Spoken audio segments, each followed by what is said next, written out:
सत श्री अकाल, नमस्कार, वालेकुम सलाम। DSNE director Kron immigration and Kron Portugal का D2 वीजा क्या होता है, इस वीजा प्रोग्राम में कौन कौन लोग एलिजिबल हैं और ये वीजा आप कैसे प्राप्त कर सकते हैं, आज का जो हमारा विषय रहेगा इसी D2 कैटेगरी के पोर्चुगल के वीजे के ऊपर में रहेगा। इन जनरल पोर्चुगल या शेंगन के जो दो वीजा कैटेगरीज होती हैं, शॉर्ट टर्म वीजा और long term visa. Short term visa less than 90 days, long term visa over 90 days, so called residence visa. So पुर्तगाल का जो कैटेगरी D2 वीजा है वो रेजिडेंस कैटेगरी में आता है। अगर आप पुर्तगाल के अंदर में लंबे समय के लिए रहना चाहते हैं, this visa is known as immigrants entrepreneur visa.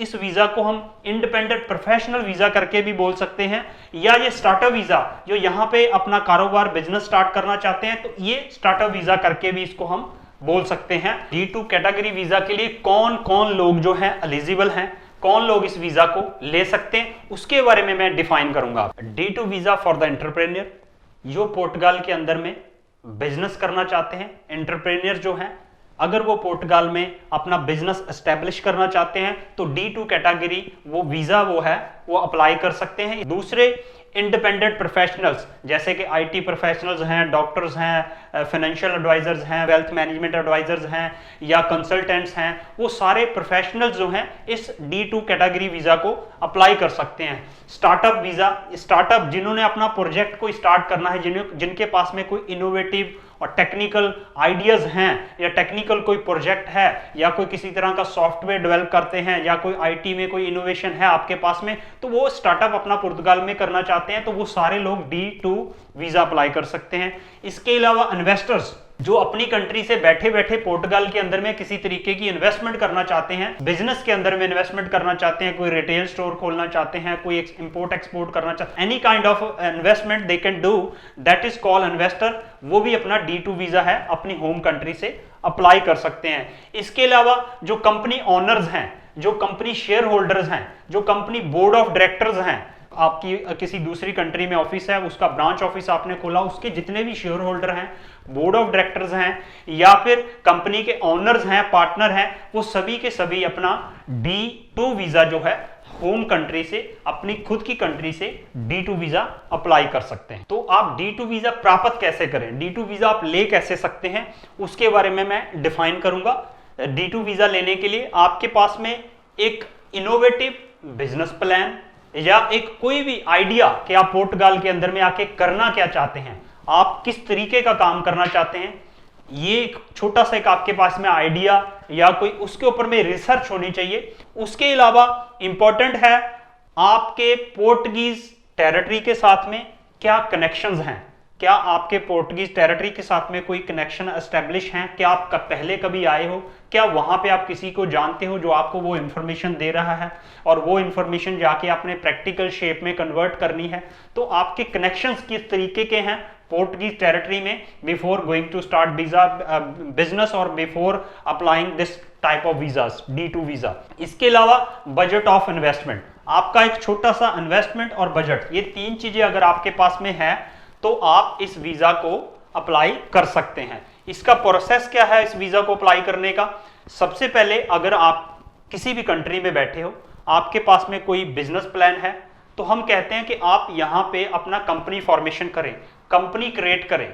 Company creation कैसे कर सकते हैं? Behalf of power of attorney. आप कंट्री में आए नहीं लेकिन कंपनी कैसे बनाएंगे आप, तो उसके लिए behalf of power of attorney.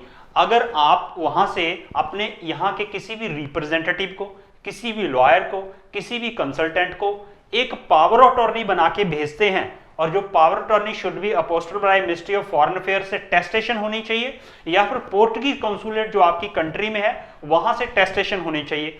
उसके बेसिस पे आपकी कंपनी यहाँ पे क्रिएट हो सकती है। जैसे ही आपकी कंपनी क्रिएट हो जाती है तो उसकी आप कंपनी का बैंक अकाउंट ओपन कर सकते हो, आपके पर्सनल टैक्स नंबर जनरेट हो जाते हैं, आपका personal social security number generate हो जाता है। इसके अलावा आपके पास में यहाँ पे इन पैनल आपने अकाउंटेंट हायर किया, इन पैनल्स आपने लॉयर हायर किया या कोई कंसल्टेंट हायर किया, या टेम्परेरी वर्कर जो अपनी कंपनी में अपॉइंटमेंट दी उसको आपने, यहां से ये एस्टेब्लिश होता है कि जो आपके इंटेंशंस है कंट्री के अंदर में काम करने के क्लियर हैं, कि वहां पे जाके आप कोई ना कोई बिजनेस स्टार्ट करने वाले हो। तो ये बेसिक फॉर्मेलिटीज कंप्लाई करने से ये भी एस्टेब्लिश होता है कि आपके कंट्री के अंदर में कनेक्शंस हैं, क्योंकि आप वहां पे जाके कोई रियली बिजनेस व्यापार करना चाहते हो। तो जब आपकी ये कंपनी क्रिएशंस हो जाती है, उसके बाद में रिलेवेंट जो डॉक्यूमेंट्स, मैं ये भी रिकमेंडेशन देता हूं आपको कि आप कंपनी के जो बैंक अकाउंट ओपन होता है उसमें कुछ ना कुछ इन्वेस्टमेंट फंड जो है, जो कैपिटल है कंपनी के लिए, आपने 10,000 यूरो कैपिटल रखनी है, आपने 15,000 यूरो कैपिटल रखनी है, आपने 20,000 यूरो कैपिटल रखनी है, वो जो कैपिटल है आप कंपनी में डिपॉजिट करें before applying D2 visa. Home country से D2 वीजा अप्लाई करने से पहले जब ये सारा कुछ एस्टेब्लिश हो जाता है, तो उसके बाद में जितने भी डॉक्यूमेंट आपने यहाँ पे एस्टेब्लिश किए हैं, लीगल डॉक्यूमेंट्स जैसे कंपनी का अकाउंट, कंपनी की सर्टिफिकेशंस, आपका सोशल सिक्योरिटी नंबर, आपका टैक्स नंबर, आपके कंपनी के वर्चुअल ऑफिस का कॉन्ट्रैक्ट, आपने अकाउंटेंट हायर किया कंपनी के लिए, आपने एक अपॉइंटमेंट दी आपको टेम्परेरी वर्कर को, तो ये सारे डॉक्यूमेंट्स, बेसिक डॉक्यूमेंट्स जो हैं वो आप अपनी कंट्री में अलॉन्ग विद यूर डॉक्यूमेंट, जो आपके पास में डॉक्यूमेंट है वो लेके, साथ में जो आपका बिजनेस प्लान है जो आप यहां पे आके करने वाले हो, कवर लेटर बनाएं, एक SOP प्रिपेयर करें, और वो सारे के सारे डॉक्यूमेंट जो है एम्बेसी में आप सबमिट करें। कैटेगरी D2 का जो एप्लीकेशन फॉर्म फिल करते हुए रिक्वेस्ट डालें। तो जब आप वो रिक्वेस्ट डाल देते हैं, उसके बाद में जो एम्बेसी है वो इस वीजा के ऊपर में डिसीजन नहीं ले सकती। तो वो क्या करती है, आपका केस यहां पुर्तगाल में ट्रांसफर कर देती है।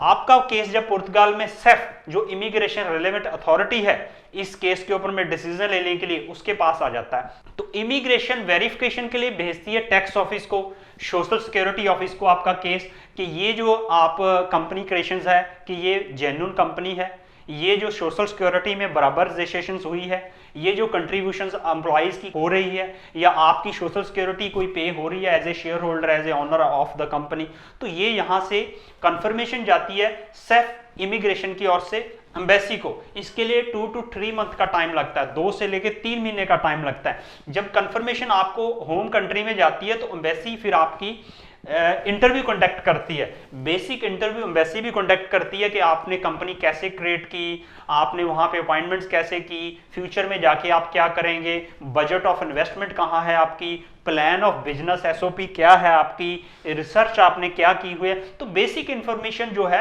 एम्बेसी आपसे लेती है। उसके बाद में आपको आपके वीजा का जो डिसीजन है, D2 कैटेगरी का वीजा का जो डिसीजन है वो डिलीवर करती है। सक्सेसफुली वीजा लेने के बाद जो वहां से होम कंट्री से आपको जो वीजा मिलता है वो 120 डेज का टाइप D यानी कि कॉल्ड रेजिडेंस वीजा जो है, पासपोर्ट के ऊपर में लगेगा 120 डेज का, 120 दिन का। वो वीजा पे आप ऑफिशियली यहाँ पे ट्रैवल करते हो। ट्रैवल करने के बाद में आप यहाँ पे जो भी आपके सारे डॉक्यूमेंट्स हैं जो कंपनी के लिए आपने क्रिएट किए, along with that all supporting document, आप सेफ के ऑफिस में जाते हो फॉर द फिंगरप्रिंट। वहां पे जाके वो वीजा दिखाते हो। तो उसके लिए ऐसा नहीं है कि आपको यहाँ पे आके 1 साल वेट करनी पड़ेगी, 6 महीने टैक्स पेड कर रहे हैं, नेवर। आपको कुछ नहीं करना, आपको स्टेट में जाना है सेफ के ऑफिस में, वहां आपको अपना वीजा दिखाना है और कंपनी के डॉक्यूमेंट दिखाने हैं, तो फिंगरप्रिंट हो जाएंगे। और 2 साल का जो रेजिडेंस कार्ड है वो बाय पोस्ट आपके अप्रोप्रिएट एड्रेस पे, जो आपने वहां पे रजिस्टर्ड एड्रेस किया है, उसके ऊपर में होके आ जाएगा। This is the programme of D2 visa and D2 residence card, so called article 89 residence application and residence visa application from your home country आप कर सकते हैं। बस उसके लिए आपको 3 और 4 फेज से स्क्रूटिंग करनी पड़ेगी अपने आप को। फेज नंबर 1 कि आप अपनी यहां कंपनी क्रिएट करें, फेज नंबर 2 अप्रोप्रिएट डॉक्यूमेंट अपनी होम कंट्री में सबमिट करें वीजा के लिए, D2 के लिए।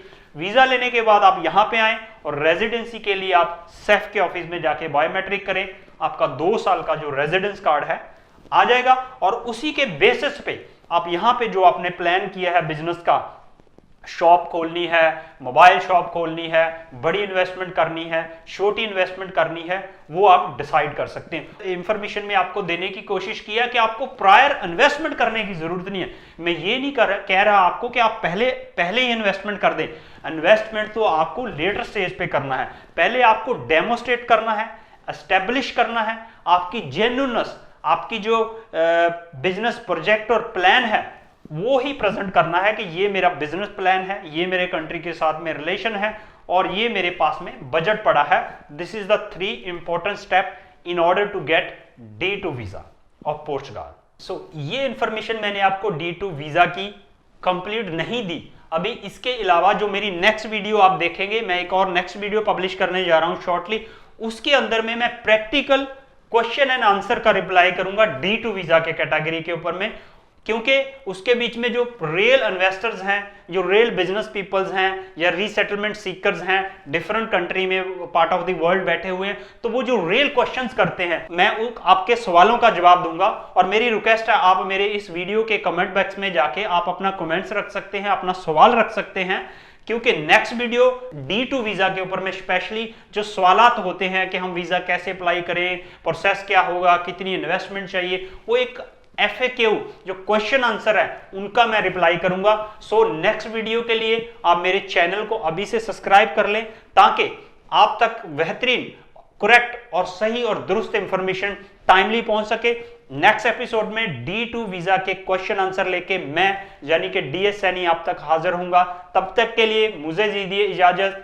थैंक यू, धन्यवाद।